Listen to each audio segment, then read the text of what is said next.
Então, muito bem. Então, vamos iniciar a nossa conversa, os nossos depoimentos. Então, inicialmente, quero saudar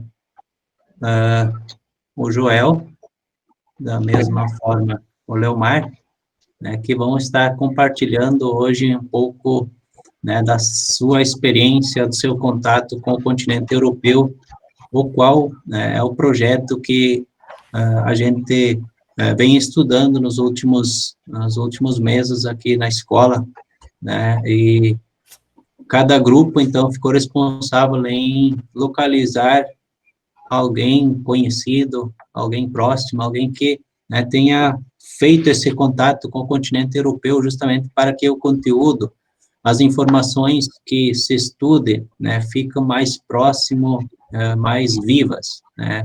Então, os inúmeros depoimentos que a gente já coletou, já participou, né, eles foram nessa linha bem interessante de tornar o conteúdo vivo e trazer os continentes que parecem distantes mais próximos, mais acessíveis. Então, esse também é o objetivo, né, de a gente fazer esse projeto, né, hashtag uma trilha para a Europa, nesse caso, né, nós estamos estudando também os continente asiático, né, e vamos, assim, dar sequência até fazer o roteiro de todos os continentes. Então, desde já, a gente agradece a participação, né, que com certeza vão ser bastante úteis e bastante interessantes, né, para essa leitura de mundo que também a escola, a disciplina de geografia, precisam passar para os alunos, ou seja, é um desafio bastante grande ter uma leitura menos distorcida possível do mundo atual, né, uma vez que existem muitos interesses, existem jogos políticos, econômicos, né, de tudo que é ordem, e a gente ter uma leitura mais real, mais correta possível do mundo é indispensável para a gente estar preparado para viver nesse desafio, né, neste mundo, de a gente se estruturar, ainda mais os alunos que têm toda a vida pela frente, ou seja, uma das formas de começar a vida, né, como alguns dizem, com o pé direito, com o pé esquerdo, com o pé certo, no caso, é estar preparado para o desafio do mundo, né, e uma das formas de estar preparado é conhecer o mundo, é saber como ele é, né, então, esses depoimentos vêm muito ao encontro disso, então, por isso que a gente está dando essa oportunidade e fazendo essas provocações para que cada um possa estar, então, trazendo alguns, então, para estar fazendo essas falas. Então, inicialmente, o Joel e o Leomar foram convidados, então, pelo grupo do Renan, né, do Nairton, Felipe e Michel, né.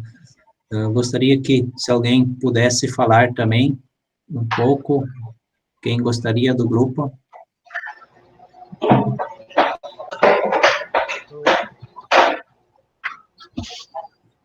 O Renan?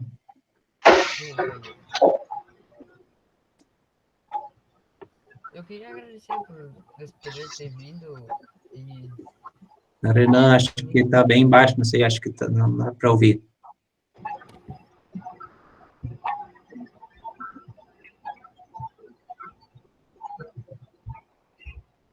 Alguém do grupo, alguém outro, acho que o microfone está bem baixo, não deu para ouvir.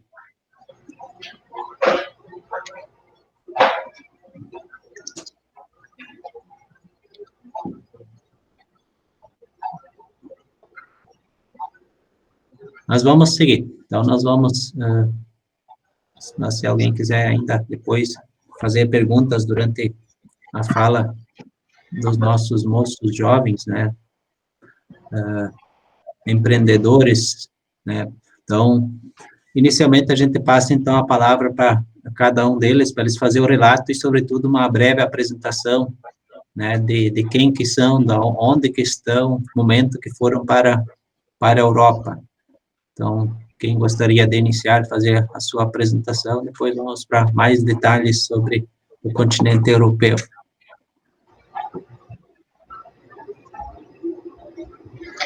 Bom, meu nome é Leomar Tomé, eu sou de Itapiranga, continuo morando em Itapiranga. Eu fui para a Suíça no ano de 2008, finalzinho de abril de 2008, e fiquei até outubro de 2009, um ano e meio, fazendo um estágio numa propriedade agrícola voltada a gado de leite. Bem legal. Boa tarde, meu nome é Boa Joel, tarde. sou de Itapiranga, Conceição, tenho 26 anos no momento e participei do mesmo estágio que o Leomar participou, e na mesma propriedade, em 2014 para 2015, foi de abril de 2014 até outubro de 2015. Então, conseguiram conciliar um pouco, né, quando você vai para um espaço inicialmente distante, quando você vai em dupla, acho que o medo, a insegurança, acho que diminui um pouco, ou não? Não foi por isso que vocês escolheram? Como é que vocês conseguiram estagiar numa mesma propriedade? Bom, eu fui o pioneiro dessa propriedade, vamos digamos assim, aqui da região. Fui eu, fiquei um ano e meio lá, daí depois foi meu irmão, Leandro, e daí, tipo, quando a gente vai para lá, daí quando volta, tu pode indicar alguém para ir na mesma propriedade. Então, eu fui aquela vez sem indicação, vamos dizer, eu fiz a inscrição com a prefeitura ali, que tinha o convênio e coisa, e daí eu fui para lá, sim, sem indicação. E daí depois, quando eu voltei, começou as indicações, daí foi um seguindo o outro.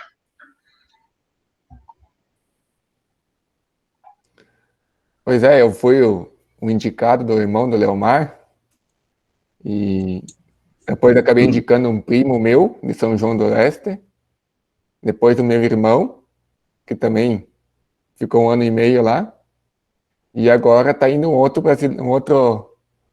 brasileiro, um amigo nosso aqui de Conceição também, que está indo para o mesmo lugar. Então não foi ao mesmo Não. tempo, vocês foram intercalados, no caso. Isso. Primeiro um momento depois outro. Vocês foram todos por essa empresa, como é que se chama, essa organização aqui da região que organiza esses estágios, né? Ou vocês foram de forma independente? Não, isso tem o pessoal que organiza, né? A empresa lá da Suíça é a Agroimpulso, que eles falam. Ela organiza e daí tem o representante brasileiro que vai atrás. Vamos dizer, aqui a região de Itapiranga é o Ricardo Schmitz. Ele daí organiza o pessoal, faz a papelada, né, e encaminha. Daí no Rio Grande do Sul tem um, Paraná tem um. Por exemplo, quando eu fui para lá, na minha época, nós estava entre 60 pessoas, 60 brasileiros. Só que daí cada um numa propriedade, né? Daí vai, tipo, espalhado na Suíça. Mas daí aqui de Itapiranga mesmo tinha ido entre três nós estávamos. E na Alemanha vocês foram para a região sul ou região norte? Qual que é a região, só para a gente se localizar aí? E Suíça? Mais a região central, dava uns 32 quilômetros de Zurique, da capital da Suíça. Então é isso aí. Então fizeram uma volta ao mundo. É a primeira vez que vocês foram, qual foi a sensação, assim, de sair do Brasil, ainda mais ir para o continente diferente, lógico, com alguns laços, mas um antigo continente, quais foram as impressões e as expectativas disso?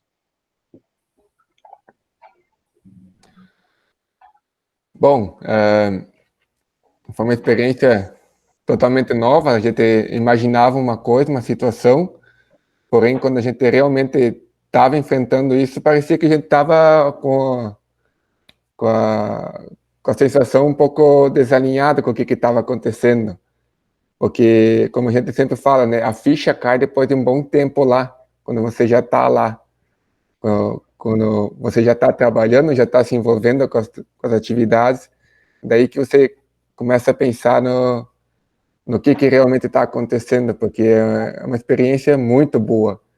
E até que você consegue realmente absorver todas as informações que estão sendo passadas para você, tanto na questão de cultura, tanto questão de costumes, tanto questão de alimentação, até na questão de higiene, é totalmente diferente do que a gente está acostumado aqui. Uma situação bem peculiar que a gente encontrou.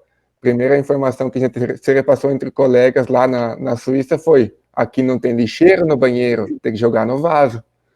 Daí é bem, tipo assim, são situações bem engraçadas, mas são costumes deles, né? A questão também a gente saiu daqui, estava começando o outono aqui, e a gente chegou lá e estava começando a primavera lá. Então, a imagem, meu, a gente fica extasiado, é totalmente diferente do que a gente estava imaginando. Chegava lá, pensava, vai ser frio, vai ser frio. Chegava lá, todo mundo sem casaco, e nós com casacão. Era bem, bem, bem fora das ideias, né, como assim se diz. Então, mudanças, contrastes, né, que precisam ser só fazendo essa experiência, né, sobretudo se formos de sair do verão e para o inverno, ou de inverno para o verão, né, até às vezes o corpo, né, acaba, né, sofrendo para se adaptar, estava acostumado a um ritmo, a própria hora, não existe essa, por exemplo, o dia que se viaja, tanto de lá para cá, de cá para lá, ou você fica perdido porque, na verdade, você acorda num dia, viaja, as horas, tudo muda, enfim, essa questão dos fusos horários também foi complicado. Como é que foi essa adaptação? Foi estranho ou qual foi a sensação aí? Assim, muda bastante, né? Que nem fuso horário de lá para cá, uma diferença de 4, depende da época do ano, né? 4 ou 5 horas de diferença. Aí tu mudar isso, tu viaja, vamos dizer, tu almoçou lá, tu viaja, chega aqui, já pode quase ir almoçar de novo, né? Daí isso muda, e até o corpo se acostumar, vamos dizer assim, tu tá acostumado no teu ritmo aqui, até se acostumar lá, é bastante mudança. E outra coisa também é a língua, né? Até tu entender, vamos dizer, que nem nós somos da cultura alemã, nós entendemos alemão daqui, né? Mas é o que falam sempre, né? O nosso é mais um dialeto, porque e a língua lá, daí, quando pega na Suíça mesmo, eles têm o dialeto suíço ainda, o alemão suíço, que esse para se entender, é bem complicado. Isso vai, que nem eu, pelo menos, experiência própria, os 3, 4 primeiros meses, tu quase só comunicava por gestos. Isso para se entender com eles foi bem complicado. era Então, o desafio... para a questão de comunicação lá, o que eu entendi no primeiro dia lá é onde que era o meu quarto. Eles pediram o que eu queria comer de meio-dia e o resto eu não entendia mais nada. E é só por mímicas ou tentando não falar no dialeto do alemão, tipo, quando eles falam o Hochdeutsch, que é um alemão mais padrão, que daí a gente conseguia se entender melhor, mas se é para falar no dialeto que eles falavam, a gente não se entendia.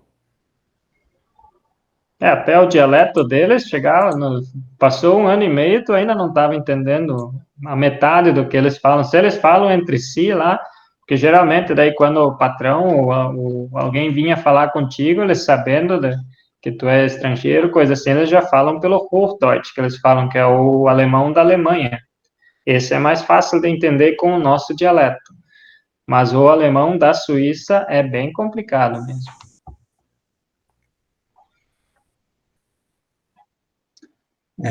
E outras línguas que são faladas lá, vocês não dominam o inglês, alguma coisa, eles falam lá também? O inglês é bastante predominante também, até ele é ensinado nas escolas, né, vamos dizer. Questão da Suíça, vocês, não sei se vocês já chegaram a pesquisar também, mas a Suíça tem 4 idiomas oficiais, que é o inglês, o alemão, o francês, italiano e o reto-romano. Então, são várias línguas que até, se tu pegar o pessoal do norte, com o do sul, do centro, entre eles, se você falar na dialeto deles, eles não se entendem. E uma vez eu vi uma reportagem lá numa televisão suíça mesmo, que em todo o país eles têm 86 dialetos catalogados. Fora o que não é catalogado, né? Que eles só têm que um e outro se entendem, né? Então, se alguém fala no alemão suíço uma coisa, talvez o outro que mora daqui a 50 quilômetros não vai entender a mesma língua. Eles falam como se fosse uma comunidade falando uma língua, né? Isso é bem interessante. O que eu percebi? Que nem a gente fala, nosso alemão, a gente fala Norpa, o vizinho. No dialeto lá, eles falam Nachburg, que é o próximo burgo, né? Então, é bem, tipo, como é que vai entender essas dialetos? Você, falando rápido, não entende de jeito e maneira, não existe. Isso que não podemos deixar de mencionar, que a Suíça é um terço de Santa Catarina, digamos, é o extremo oeste de Santa Catarina. Então, pelo território e pela quantidade, é bem complicado.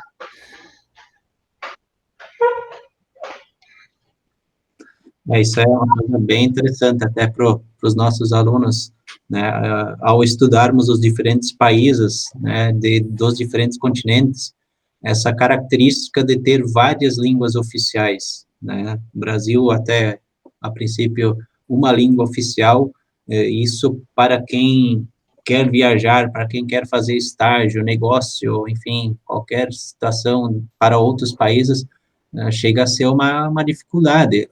Sorte, e o bom é que o português, né, é uma das línguas bastante faladas no mundo, né, mas mesmo assim, a limitação que o português tem para viajar no mundo é muita limitação, né, e o Brasil está implantando a segunda língua oficial, mas os alunos, pelo que a gente vê, alguns têm bastante resistência, ou alguns valorizam, né, mas serve o alerta, né, para os alunos que estão ouvindo, né, aqui temos alguns que adoram inglês, outros que, né, mas a importância da língua inglesa, né, é a língua do mundo atualmente, sobretudo do mundo dos negócios, né, então, o Brasil, ao ensinar a língua inglesa nas escolas, eu acredito que toda vez que a gente faz uma fala com alguém que não seja do Brasil, alguém que foi para outros países, ele ressalta essa importância, né, de dominar pelo menos o inglês também, né, para não ficar na mão, né, o caso lá, só, né, assim como ambos falaram, né, de não conseguir se comunicar, é uma situação bem estranha, né, então você se sente perdido, né, se falta comunicação, se você entende uma língua e outro fala bem outra língua, né, por mais que ali, ainda que vocês entenderam, ou seja, a comunicação ainda ia acontecendo, por mais que houve essa dificuldade de adaptação, né, então, né, são momentos, assim, bem, né, só ouvindo depoimentos para ver, né, quase em saia justa que a gente fica, né? Então, são desafios bem fortes, né? O meu inglês é E, bem assim, fluente, igual de um americano, um inglês da Inglaterra. é isso aí, a hora que eu viajar para algum lugar, eu já sei quem que eu vou procurar, Fernando. Então, isso é bem importante, assim como o Fernando, tem vários alunos assim, que estão levando o inglês bastante a sério e ali, né, por esses depoimentos, né, a gente vê que isso vale a pena mesmo, sobretudo para quem quer viajar, conhecer o mundo, né, que muitas vezes é o sonho de muitas pessoas e com certeza é isso que o Leomar e o Joel fizeram, muita gente faz, eles vão lá, né, vocês certamente foram. Eu acredito que o trabalho foi apenas um meio para, né, poder conhecer o mundo, né, ou não foi ou qual foi a principal motivação que levou vocês a ir para a Europa? Bom, para mim a motivação mais foi o financeiro, né? Não tem que admitir, mas o fato de você participar disso com um intuito diferente, eu fui para trabalhar e fazer um pouco de dinheiro também, mas o fato de você fazer isso e não aproveitar é uma besteira. Então eu fui lá e aproveitei também para conhecer a cultura, para conhecer o costume, para realmente entender como é que funciona a vida num outro país, principalmente num país antigo, como a Suíça é. Por exemplo, a Suíça já tem mais de 800 anos, e o Brasil é um bebezinho em relação ao que Só de tem só 500 anos? 520, né? Mas eu também fui passear um pouco lá na Alemanha, e a Alemanha é um país muito mais antigo. A Suíça foi somente consolidada há 800 anos atrás, mas a Alemanha já existia antes. E a Suíça, ela existe, tipo, há 800 anos, mas existe só o papel há 800 anos. As pessoas já viviam lá. Simplesmente uniram alguns estados, alguns reinos, e decidiram, não, nós vamos ser independentes e vamos criar um país. E isso livrou eles de muito transtorno, como, por exemplo, as guerras, né? A Suíça não precisou participar de algumas guerras, porque eles eram independentes e eram fronteiras fechadas. Então, mas que nem se tu vai olhar, tem algumas construções lá, castelos, que tem mais de 1000 anos. Então, aqui no Brasil, tu praticamente não vê construção com mais de 100 anos. Então, é uma coisa, às vezes, absurda de se imaginar que o Brasil não conserva um pouco de suas histórias, mas é que, na verdade, a gente já pegou um período de construção de um país um pouco já mais avançado, né? Que nem os portugueses vieram para cá, os espanhóis vieram para cá, e eles pegaram um país virgem, eles fizeram dele o que eles queriam, não era que nem na Europa ou nos outros países asiáticos ou africanos também, o pessoal já vivia lá. Então, eles tinham que fazer a defesa do seu território, criavam castelos, criavam muros, coisa que aqui não existiu. A gente não teve guerra de povos assim, no estilo bárbaro ainda, no estilo de tirar flechas e pedras. Aqui a guerra já acontecia, só que é questão mais avançado, né? Que nem a Guerra dos Canudos, a Guerra Contestado, já não era mais uma guerra que, tipo assim, vamos criar um castelo e vamos defender nosso território e vamos conquistar outros territórios conquistando o castelo deles. Então isso não é da nossa cultura aqui, a gente não precisou passar por isso, né? Mas isso é uma coisa que a gente consegue perceber bem vivo lá na Europa ainda. Porque igrejas, catedrais de mais de 1000 anos, isso é uma coisa incrível de se ver. Tem também aquedutos do tempo de Roma, que ainda existem lá. E são aquedutos incríveis, são aquedutos com mais de 4.000 metros de comprimento, com apenas 2 centímetros de declive. Se tu pedir para um pedreiro fazer isso hoje em dia, eles não conseguem fazer nem 100 metros com 2 centímetros de declive. Então, a questão do que aconteceu na Europa anos atrás, há milênios atrás, e ainda continua vivo com suas estruturas, é algo de ficar maravilhado realmente.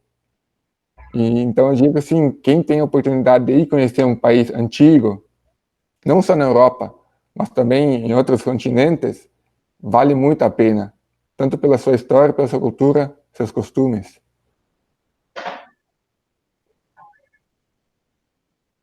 Muito bem, então esses relatos, né, são os contrastes, né, que só indo ver mesmo para conseguir entender que os livros descrevem quando eles falam de antigo mundo, né, então existe de fato para todos os que vão, né, sobretudo para a Europa, né, para o antigo mundo, né, ele nitidamente vê que isso não é por nada que está escrito no livro, então, porque isso na verdade é a marca, né? E lá se encontra de fato essas marcas, né, de grandes, muitas vezes, conhecimentos, da onde que surgiu, né, muitas vezes, teorias, da onde que surgiu, né, formas de organização, ferramentas, máquinas, né, então, muitas coisas têm a origem, têm a sua origem, fonte histórica, até muitas vezes preservada, né, então, essas aprendizagens que se tem, né, que se vê quando se vai lá, é algo bem interessante, que acredito que vale a pena, né, só por isso, né, fazer essa viagem, uma viagem de conhecimento, né, e quase entender o mundo de um outro olhar, né. Eu Por vou isso fazer, eu vou fazer uma correção.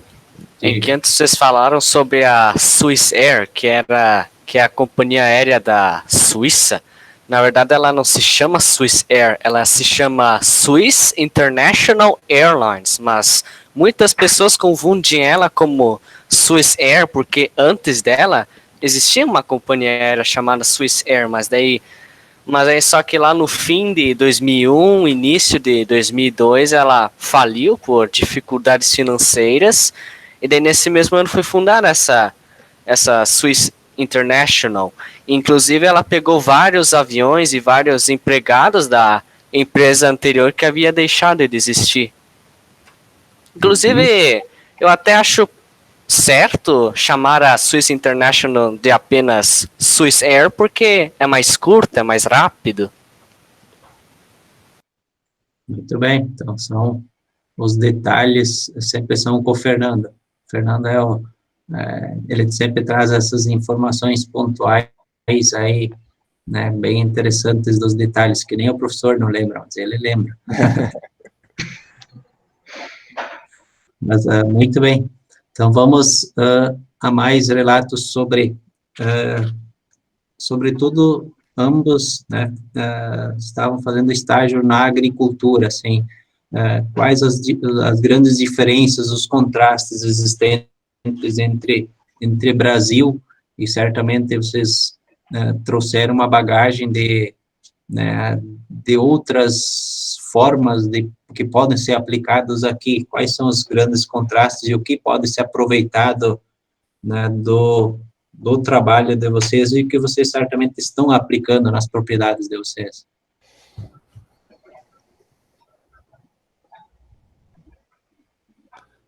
Bom, a questão da agricultura, a gente diz que o Brasil está muito atrasado na questão de tecnologia, porém, se você vai analisar o que está acontecendo hoje em dia, o Brasil, na verdade, é uma vanguarda na questão de tecnologia de produção, porque anos atrás a gente era muito atrasado, a gente não conhecia máquina, mas isso era porque na nossa região não conhecia essa tecnologia. A gente foi para lá o chefe tinha 4 tratores, tinha uma ceifa própria, ele tinha maquinário para fazer tudo o que queria com a terra, né? E a gente volta para cá, às vezes até tinha gente ainda trabalhando, tem ainda gente trabalhando com boi de canga, mas não quer dizer que a tecnologia é atrasada. Na verdade, a economia é muito atrasada. Que nem a questão de incentivo fiscal, incentivo do governo para a questão agrária no Brasil, ele é muito, muito atrasado ainda. Porque você conversar com o pessoal que mora na Suíça, que trabalha na Suíça, ou então os próprios suíços, a questão de licença ambiental, primeira coisa que mais aperta, que é o tendão de Aquiles do Brasil, aqui na questão agrária. O Brasil, nós temos propriedades agrícolas, temos que deixar 20% da nossa propriedade sem usufruir, para poder deixar um pouco de reserva legal. E essa reserva a gente tem que pagar para poder legalizar, para poder dizer, eu sou dono da propriedade, e ainda você é obrigado a cercar, fazer, se tiver riacho, então deixar mais 20 metros, né? Fazer a cerca, fazer a proteção, e se caso acontecer alguma coisa ali de devastação, assim você é responsabilizado, né? E na questão desses incentivos, na Suíça fala o seguinte, lá eles também têm reserva legal, mas é o seguinte, lá eles têm reserva legal de mata, tem reserva legal de pastagem e também de algumas árvores. Mas isso eles não precisam pagar, eles são ressarcidos pelo governo. O vizinho do meu chefe lá na Suíça, do nosso chefe na Suíça, ele ganhava mais de 10 mil francos por ano, só por causa da reserva legal que ele tinha. Ele tinha uma reserva de mata virgem e tinha uma faixa de pastagem que chamavam de Natura Vis, que é a pastagem que nasce naturalmente lá. Então, eles são obrigados a deixar um certo tempo do ano aquela pastagem crescer e florescer e dar sementes. E, se não me engano, é depois dia 31 de agosto. Não, dia 15 de agosto, isso. Que a partir desse dia, eles podem fazer o primeiro corte dessa pastagem, que eles geralmente pegam para fazer o feno, né? E, então, na Mata Virgem, eles têm incentivo do governo. Quanto mais terra você tem em Mata Virgem, mais você é ressarcido pelo governo. E também de algumas árvores que estão no meio do seu terreno produtivo, por exemplo, macieiras antigas, ou então algumas outras frutíferas, ou então outras árvores que são mais raras, cada árvore também rende um certo valor de ressarcimento pelo governo, só para você manter essas árvores, para dizer, manter a ecologia, né? E, então, assim, a questão aqui no Brasil é só cobrado, e ninguém valoriza. E lá eles valorizam e eles fazem questão de preservar, então. O vizinho lá do chefe, ele fazia as coisas do jeito que tinha que ser feito, porque ele sabia que ele ia ser recompensado por ter cuidado daquela faixa de terra, daquelas árvores. Cada árvore antiga que morria, para ele era prejuízo. Aqui a gente fica feliz quando uma árvore está estrovando e morre sozinha. Então, a questão de valorização do que acontece no interior também. A gente ouve aqui no Brasil cada pouco, é culpa dos agricultores, o desmatamento, é culpa dos agricultores, o gás carbônico, é culpa dos agricultores isso, daquilo, mas ninguém vê que a gente também está se esforçando para produzir alimento de modo mais orgânico possível, de modo mais sustentável possível, porque não é só produzir alimentos, mas também a gente depende dessa terra. A gente que vive aqui, nós também queremos ter uma qualidade de vida superior. A gente merece isso, a gente trabalha para isso. Mas só que a questão é que ninguém incentiva isso. Já tem um incentivo na questão dos orgânicos, mas isso é muito pouco. Você mesmo tem que fazer o mercado acontecer para você poder trabalhar com orgânico aqui no Brasil. E lá na Suíça não, as coisas acontecem porque tem uma consciência maior do que é o campo em si. Aqui, se você quer produzir alguma coisa e vender na porta da casa, ou então bater na porta da casa e todo mundo sair vendendo, daqui a pouco a polícia está te pegando, não tem? A questão de legalização de produtos aqui é uma coisa bem triste de se ver, porque até que tu consegue ter um alvará de poder produzir, por exemplo, um queijo, ou então vender frutas, ou então verduras que você mesmo produziu no mercado, por exemplo, você tem que ter alvará, tem que ter licença, tem que ter um mercado já disposto a receber o teu produto e depois revendê-lo, enquanto que na Suíça as pessoas podem vender na porta de casa, ou então fazem uma barraquinha ao lado das estradas e deixam lá, e as pessoas compram sem precisar ter alguém atendendo. Então é uma coisa muito avançada em relação ao que tem aqui. E então, às vezes, quando a gente volta aqui para cá, da Suíça, às vezes a gente se sente triste. E não é só a minha experiência, porque eu já vi mais pessoas também que voltam da Suíça e acabam se sentindo tristes com o que vê aqui, porque quando a gente vai lá, a gente imagina poder fazer isso mesmo aqui também, mas não é tudo que a gente pode pegar lá e aproveitar aqui, porque a realidade aqui é diferente, os costumes são diferentes, não só questão de costume, mas a terra aqui é diferente. Que nem aqui, você faz o plantio direto, lá na Suíça não existe plantio direto, eles precisam reavivar a terra para poder plantar o milho, por exemplo. Porque se eles não remexerem a terra, lá não nasce o milho. Enquanto que aqui a gente tem o plantio direto, né? Então, algumas coisas eu digo que aqui no Brasil são avançadas, em relação de plantio, de colheita, mas a questão de valorização do que acontece no agro ainda é muito precária. Tanto como a conscientização dos agricultores lá também é bem diferente do que a do brasileiro aqui. Por exemplo, lá tem uma lei que beirada da estrada, 0,5 metro, 80 centímetros, não pode ser virado e nem pode ser passado veneno, vamos dizer. Então, o produtor tem que manter limpo, roçar e coisa, mas não pode, se passar veneno, é multa e coisa, eles têm que até responder processo e tudo, mas assim, e beira de mato e coisa assim, que o Joel falou, também, automaticamente é reserva de pasto. Então, eles têm tal período, eles não podem ser cortados esse pasto. Hein? Depois desse período, ele pode ser cortado, feito feno ou pré-secado, que eles fazem.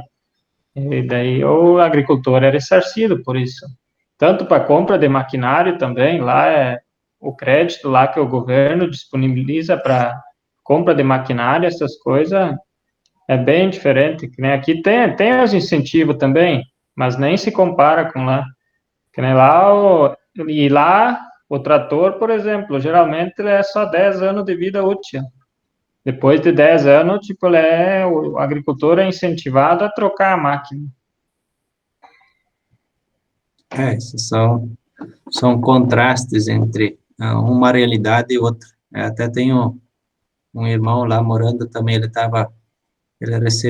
foi na oficina e o carro dele, não sei se tem 10 anos, está condenado, ou seja, não pode mais, ele recebeu lá os meses que ele pode usar ainda, tem que trocar, tem que se desfazer, deixar amassar para, né, assim as máquinas, elas têm, aqui seria um luxo ainda, né, mas lá elas já estão condenadas, né, então, mas é justamente, isso faz, acho que, com que tudo funcione bem, de forma perfeita, menos acidentes, um monte de coisas aí que eles acabam priorizando, né, muitas vezes a gente não entende, mas eles estão no outro nível mesmo, né?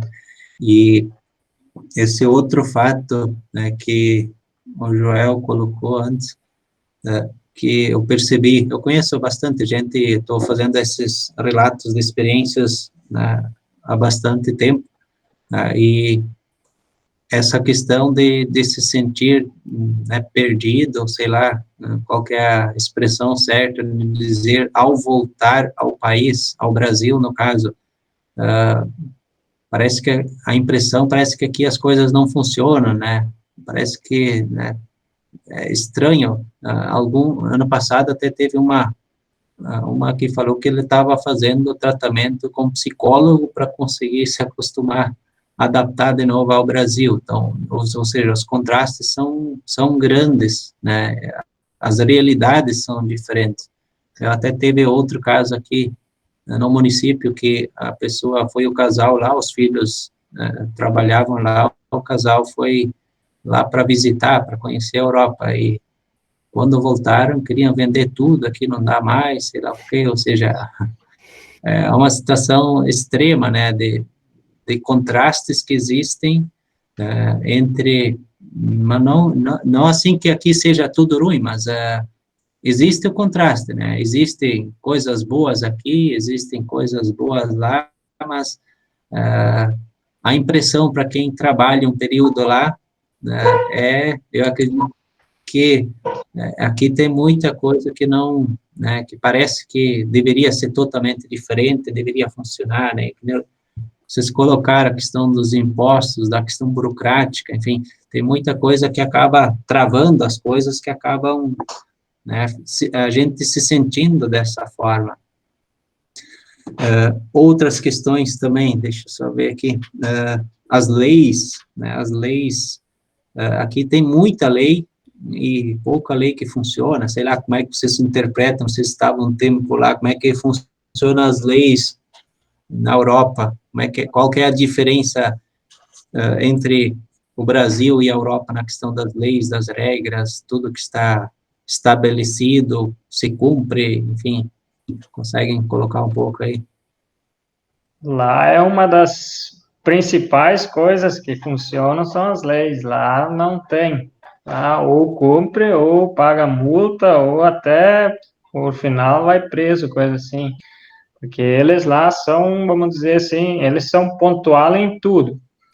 Tanto é que tu iniciando com, por exemplo, pegar metrô, pegar ônibus, essas coisas, você é falado que é para ser às 2h10, tu chegando 2h11, 2h12, perdeu, passou o ônibus, passou o trem, vamos dizer assim. Não tem mais, lá é tudo pontual, tanto é que é uma das coisas que a gente também estranha bastante, chegar lá e eles são certinho em tudo. Por exemplo, no teu trabalho também, se tu é para começar de manhã às 5h30, 6 horas trabalhar, é 5h30, 6 horas, não precisa ir antes e não é para vir depois, é o horário. Isso é uma das principais coisas que eles mais prezam, é o horário. E questão de horário ali, nem antes nem depois. Isso eu tinha bastante intriga com o pai do meu chefe, né? Ele não aceitava. Se eu vinha 2 minutos antes, ele me pedia o que eu estava fazendo lá, né? Não queria que tivesse lá. Tinha que ser 5h30, então é 5h30. Eu tenho que ajustar o teu relógio com o relógio dele. Tanto faz se o dele tá errado ou não, né?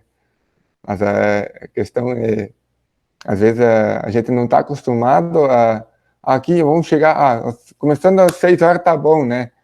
Se tu chegar às 6 horas tá ótimo, mas se você vir antes, melhor ainda. Mas lá não, é 6 horas, é 6 horas, não existe. Aí eu vou atrasar um pouquinho, eu vou chegar um pouquinho antes, eu quero demonstrar serviço, vou chegar antes. Pode esquecer, tá atrapalhando. Não, é bem diferente, é bem estranho isso, né? Mas é assim que funciona lá. Voltando para as leis também, vamos dizer, tem, quando tu pegava um ônibus ou um trem, geralmente você mesmo compra a sua passagem. Daí você compra a sua passagem na estação e daí você viaja, né? Pode ser que ninguém venha fiscalizar, mas daí pode ser que aconteça de passar o controle que eles falam. Daí ele passa, daí você tem que apresentar o bilhete. Se você não tiver o bilhete, é a multa mais o bilhete que você tem que pagar. Tanto é que tem muitas, pode ser que tu viaje 10 vezes, ninguém vai te pegar, mas quando pega, daí...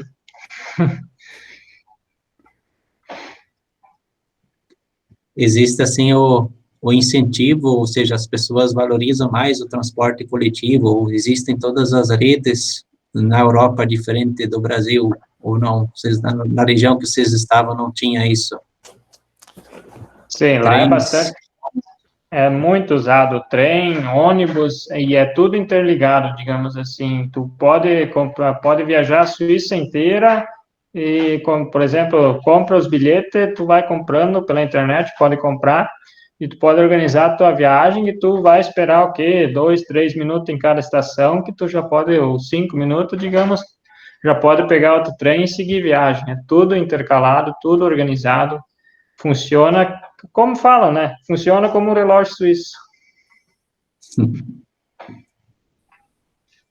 Então, são questões, né, e isso que muitas vezes dá o contraste ao voltar, né, a impressão que aqui as coisas não funcionam, para quem só mora aqui não percebe isso, né, já é normal, né, ter uma reunião marcada às 10, chegar às 10h15, enfim, toda essa questão, né, para os brasileiros, né, estamos num ritmo bem diferente, que muitas vezes não é tão saudável assim para as questões funcionais. Vamos ver outras questões. A questão das estradas, da infraestrutura, alguma diferença também? Bom, para começar, tem asfalto na frente de casa, né? Até se quiserem olhar, podem olhar vídeos no YouTube para tu ver a sensação que é passear ou então viajar na Suíça de carro, especificamente, né? Porque é asfalto em praticamente todo o país, e se não é asfalto, é linha férrea. O país tem 1/3 de Santa Catarina, ou então 1/4 do Rio Grande do Sul, mas tem 5.000 quilômetros de linha férrea. Então, sempre dizem, onde é que um cachorro mija, ali para um trem também. Porque você pode viajar para qualquer país, qualquer lugar do país, ou então até para outros países da Europa, pegando um trem sem piscar duas vezes. Você decide viajar hoje, você não precisa esperar para que avaliem sua passagem ou coisa assim, ou para a decisão pegou e foi, né? Uma vez nós fomos viajar entre 4 amigos na Suíça, nós saímos de manhã cedo e voltamos à noitezinha, nós tínhamos passado todo o país, viajado por praticamente todos os pontos extremos do país e tinha voltado no mesmo dia. É pequeno, mas é tudo ligado, né? Então, que nem no Brasil, se você quer viajar um dia inteiro, tu mal chega na metade do país, isso de carro, né? Viajando a toda velocidade possível. E isso se não acontecer uma coisa, furar pneu, quebrar o carro no meio da estrada por causa de buraco, ou então parar numa blitz, ou então porque tem que parar, estão reformando uma estrada que está muito ruim, que não dá mais condição, né? Lá não existe isso. A gente vê, às vezes, deu um buraco lá na estrada, não precisa esperar uma semana, nem isso, às vezes já estão reformando. Aqui a gente tem que implorar e acreditar no milagre para ver se acontece uma coisa, né? Que nem agora, trazendo agora para o nosso momento, com essa chuvarada que nós passamos agora, as estradas estão todas lavadas, só tem pedra fora, né? Mas agora ninguém vai querer mexer nas estradas porque é ano de eleição. Não pode mexer porque querem ganhar voto. Isso na Suíça a gente não percebe se tem eleição ou não, porque é o tempo todo. Isso não para. A questão de infraestrutura lá não pode parar. Para tu ter uma ideia, uma vez eu acordei de manhã cedo, olhei para fora da janela, eu contei mais de 15 guindastes que dava para ver ao longo do horizonte. Guindastes, um guindaste em cada construção. Então eram 15 construções que estavam acontecendo ao mesmo tempo em talvez 2, 3 quilômetros de distância. E não eram casas, eram prédios que estavam sendo construídos. E eu morava no interior, então para tu ter uma noção de como é que as coisas evoluem rápido lá. As cidades são todas interligadas, não tem essa parte aqui na Itunápolis para Itapiranga é interligado por uma estrada de terra. O tempo que você gasta, o dinheiro que você gasta para fazer essa locomoção, por exemplo, quem trabalha numa cidade e vai descansar em outra, mora em outra, isso é um gasto que é absurdo. Você tem que pensar umas 3 vezes se isso vale a pena fazer ou não.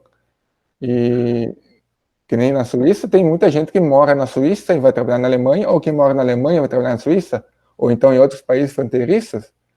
Então, a ligação de estradas ali é muito eficiente em relação ao que nós temos aqui. Aqui você vai passear, vou passear num parente, ele mora a uns 30 quilômetros, eu tenho que pensar umas 5 vezes se eu vou mesmo passear ou não, porque é muito judiado, a gente tem dó do carro.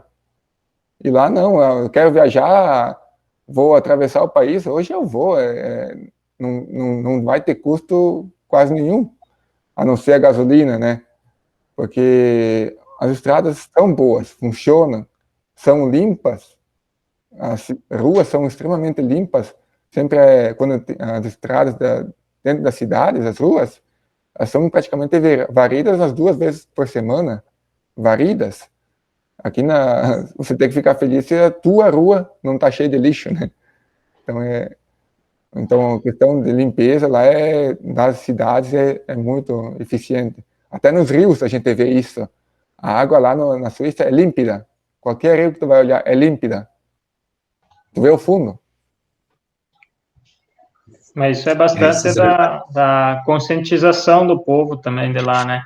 Digamos assim, que nem quando a gente estava lá, tu saía com o trator na estrada, no asfalto, vamos dizer assim, tu levava a terra para dentro do asfalto, tu tinha que ir lá depois e limpar o asfalto.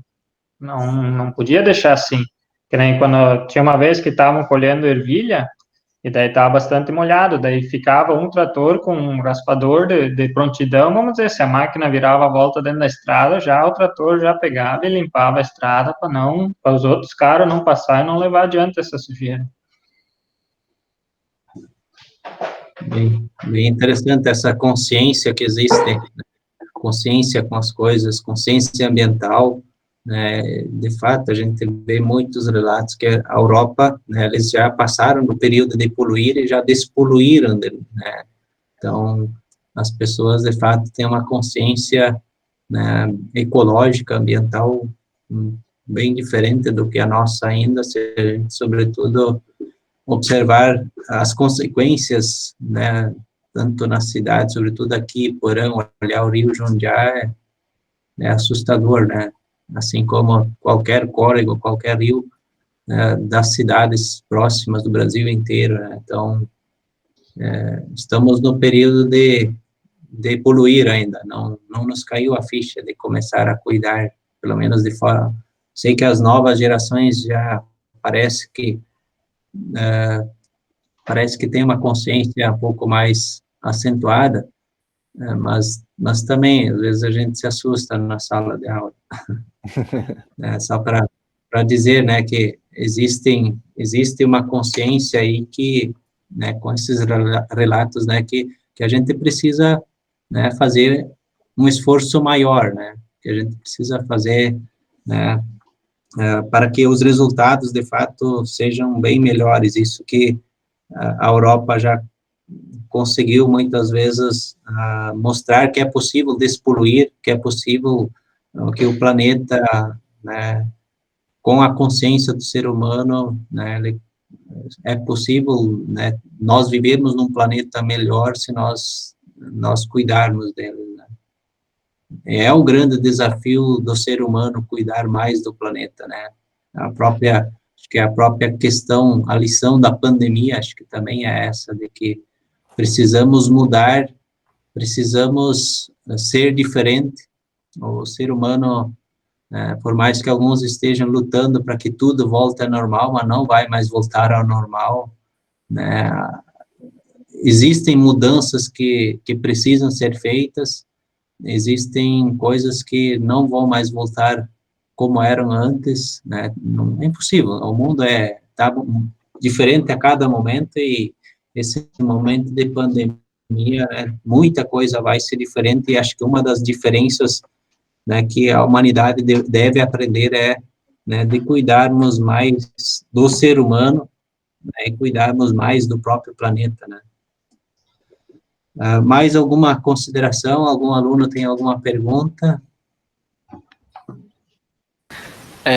Quando vocês falaram lá sobre o transporte, que tem gente que mora na Alemanha, mas trabalha na Suíça, que tem gente que mora na Suíça, mas trabalha na Alemanha, isso me faz lembrar do Eurotúnel lá, que conecta a França com a Inglaterra, o Reino Unido. Daí eu sei que tem gente que vive na Bélgica, mas trabalha na Inglaterra, em Londres, e quando eles vão se deslocar lá para o trabalho, eles escolhem o Eurotúnel ou então vão de avião, daí uma hora depois já estão lá em Londres, na Inglaterra, trabalhando. A eficiência dos transportes, se eles de fato funcionam e são pontuais, isso é possível, né? A gente aqui no Brasil também, nós estamos um pouco distante dessa realidade, mas se a gente for de capital para capital, né, tem alguns pontos que estão totalmente interligados. Tem gente que mora em Florianópolis, trabalha em Brasília, em São Paulo, mora em Porto Alegre, trabalha em outras capitais. De capital para capital, no sentido aéreo, acho que também funciona, mas nós aqui na região, tem gente que é de Itapiranga, trabalha em Iporã, mas sofre pra caramba. Assim como os municípios já foi citado, né? Então, os lugares perto parece que muitas vezes são mais longe do que os lugares longes, né? Então, são realidades. Eu conheço muitas profs que moram em Itapiranga, mas elas têm que trabalhar aqui em Iporã. Mas é difícil, é longe, ou seja, as pessoas perdem pelo menos 1h30 por dia cada deslocamento. Então, se tivesse um trem, se tivesse uma estrutura, infraestrutura melhor, com certeza, né, facilitaria mais ainda, teria mais gente dessa forma, ou seja, abre muito mais possibilidades se a infraestrutura é boa, né? Da mesma forma, a nossa região, não sei se é uma das carências que a nossa região tem, ela está muito afastada do mundo, ou seja, não tem um trem que interliga, não tem um porto que interliga, então isso, mesmo assim, a nossa região está evoluindo, às vezes, se a gente analisar alguns critérios, a gente quase não entende, né, como que a nossa região está evoluindo tanto, né, ou seja, né, com alguns desafios de não estar interligados, né, por mais que existem projetos de construção de trem, mas até isso sair, não sei, né, eu às vezes penso, o próprio Rio Uruguai, né, tem previsões né, de fazer barragens, enfim, ali, para mim, alguém deveria pensar mais ousado de fazer as hidrelétricas, por mais que eu falo isso para a pessoa de Itapiranga, acho que vocês são lá da outro lado de Itapiranga, acho que não tem uma resistência, às vezes eu tenho que cuidar para quem que eu falo isso, que é uma resistência grande, mas para mim, um dia isso vai sair as barragens, mas alguém deveria pensar um projeto maior de tornar o rio, além de produzir energia, né, de fazer ele navegável, ou seja, com um sistema de comportas, enfim, já imaginou Itapiranga poder exportar seus produtos pela água? Já imaginou a diferença que isso dá Itapiranga estar interligado com o mundo? Isso que a água é um dos meios de transportes mais baratos que tem, né? O investimento no trem e nas inclusas, eu não sei se tem muita diferença, né? Enfim, são projetos, muitas vezes, que ninguém fala disso, mas alguém poderia pensar, né? Lógico, isso exige dinheiro, exige, enfim, um monte de coisa, né? Mas ia resolver pelo menos duas coisas ao mesmo tempo, né? E o mais importante para a nossa região é praticamente a questão, né, de fluxo, de interligar, né? Nós temos problemas de até ter uma ponte em Itapiranga para ligar o Rio Grande, né? Eu já falando de um projeto maior ainda, né? Mas os desafios da infraestrutura que fazem toda uma diferença gigante é grande para o Brasil e para a nossa região. Sobretudo, pensar projetos, né, que fazem diferença, acho que é o mais importante, né? Mais alguma pergunta de alguém, dos alunos? E Joel e Leomar têm alguma curiosidade para contar aqui na Europa ainda? Alguma coisa que chamou mais atenção? Bom, o que mais chama atenção é o pessoal perguntar: você gostaria de morar na Europa ou gostaria de morar no Brasil? Aí tem os dois lados da moeda, né? Digamos assim, em questão econômica, financeira, sempre na Europa, né? Agora, em questão social, o convívio de pessoas é sempre no Brasil. Vamos dizer, que nem lá na Europa, não quer dizer que eles não tenham convívio, né? Mas, assim, o convívio deles é mais caseiro, mais pela família, né? Eles não têm esse costume de fazer uma festa ou sair, vamos dizer, se encontrar com pessoas, coisas assim. Eles, que nem, pelo menos na propriedade que nós estava lá na minha época, pelo menos era assim. Chegava o final de semana, os filhos vinham para casa, que estavam trabalhando fora, e ficava ali, né? E não tinha aquele relacionamento com outras famílias, ou até mesmo com vizinhos. Era difícil deles sair, passear com um vizinho, ou fazer uma festinha, coisa assim. Isso não, que nem o brasileiro já é acostumado a fazer mais festeiro, digamos assim. Outro estilo. Isso é uma questão que, que nem, quando a gente vai para a Suíça, eles acham que o Brasil é só churrasco, caipirinha e carnaval. Até o meu chefe só sabia falar de caipirinha, churrasco e carnaval. Era só isso que eu sabia falar de português para nós, né? Mas a ilusão de que todo mundo aqui é escuro, que tem a pele mais escura, tipo, que nem na região mais nordeste, que realmente é a pele, o tom da pele é mais escuro, mas a gente é descendente de alemão aqui, descendente de europeu. então não tem por que a gente ter a pele escura, né? Mas acho que o Brasil inteiro é um tom de pele escuro, que só vive no carnaval, que é carnaval o ano inteiro, que é só mulher pelada andando nas ruas, que é só futebol e que a gente gosta de fazer folia, é só isso. Mas a questão é, o Brasil é muito mais do que isso, a gente sabe disso, né? E eu digo assim, quem tem a oportunidade de conhecer não só a Suíça ou só a Europa, mas quem tem a oportunidade de conhecer qualquer outro país, até na América Latina, aqui, Argentina, Paraguai, Uruguai, quem tem a oportunidade de conhecer, trabalhar, se envolver com a cultura de um país diferente, vale muito a pena. Vale porque isso traz muita riqueza para nós. Se eu pudesse, eu ficava viajando mais vezes por aí. Só que a gente sabe que a gente tem o que amarra aqui no seu cantinho, né? Tem família, tem amigos, então não é tão fácil largar. Mas quem tem o interesse de fazer um estágio na Europa ou então até na Austrália também tem oportunidade, né? Então quem tem oportunidade tem que aproveitar porque traz muita riqueza, ainda mais para pessoas que são jovens, que não tem tanta coisa que amarra no seu lugar, não tem empresa, não tem casa, não tem família ainda, então quem tem oportunidade tem que aproveitar mesmo.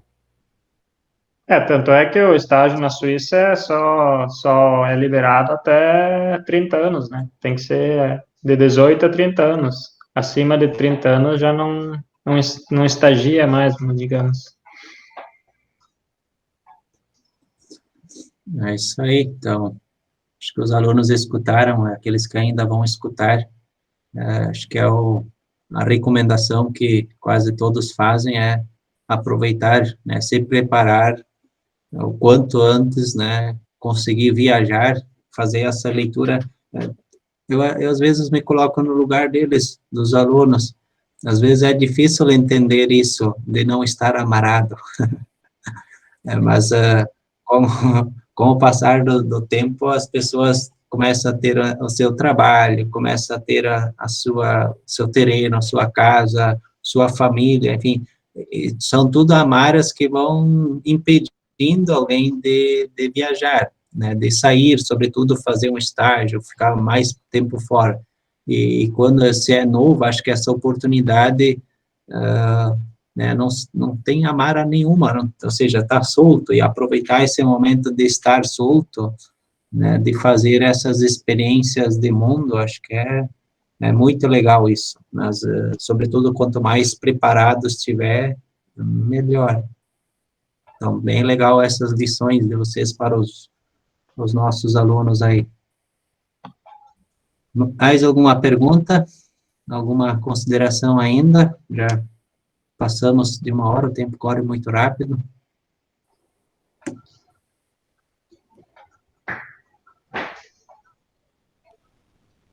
Então, vamos encerrando. Alguém do grupo quer fazer agradecimentos? Renan, Nairton, Felipe, Michel. O Renan colocou no chat. Muito obrigado por participar. Deixa eu abrir aqui.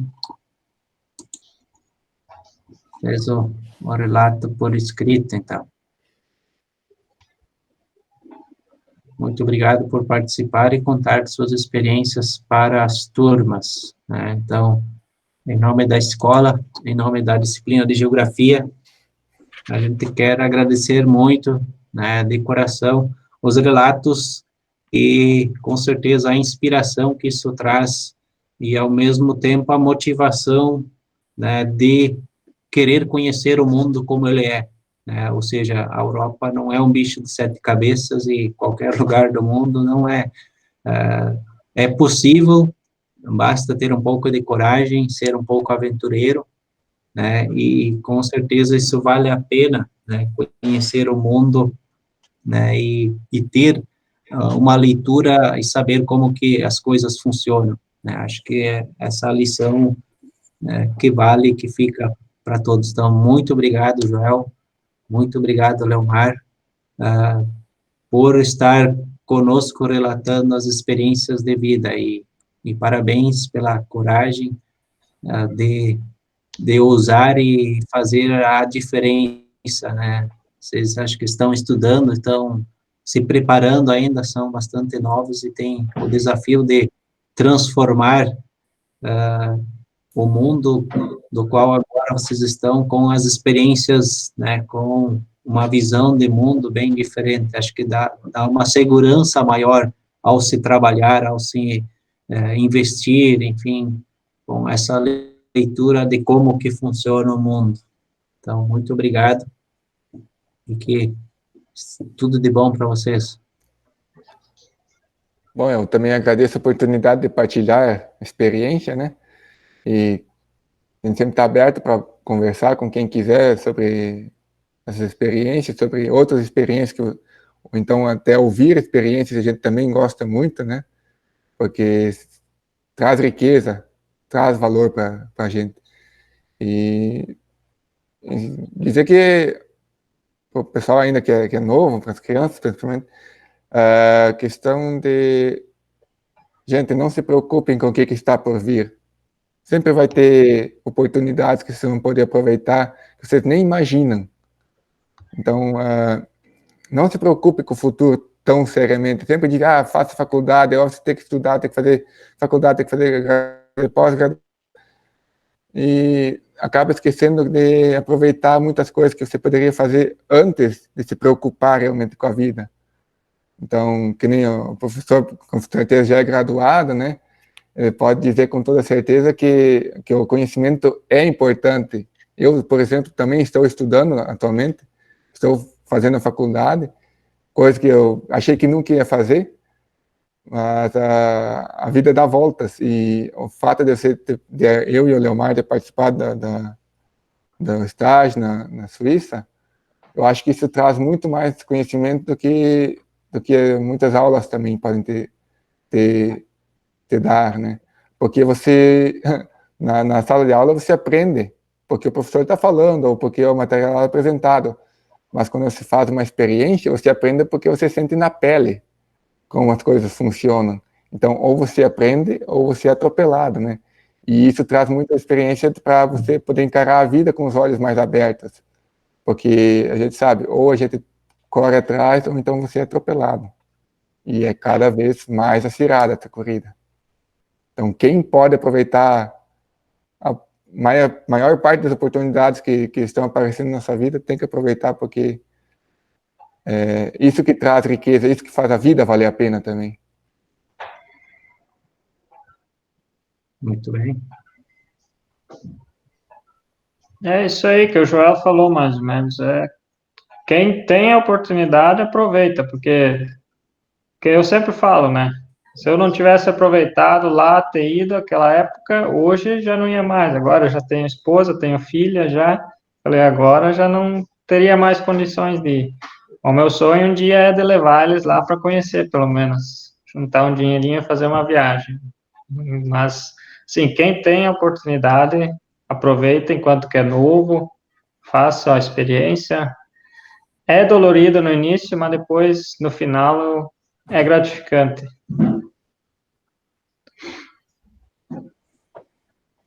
Muito bem, então. Obrigado a todos. Obrigado, alunos que estão aí com a gente. 15, 14, 13 alunos presentes. Os demais vão estar assistindo ainda. Obrigado pela paciência, pela compreensão. Afinal, vale a pena quando a gente tem esses relatos, né, humanizadores, né, em que nos inspiram de fato. Então, obrigado pelo relato. Obrigado por todos. Tudo de bom. Se cuidem. Fiquem com Deus. Tchau, tchau. Tchau. Valeu, abração.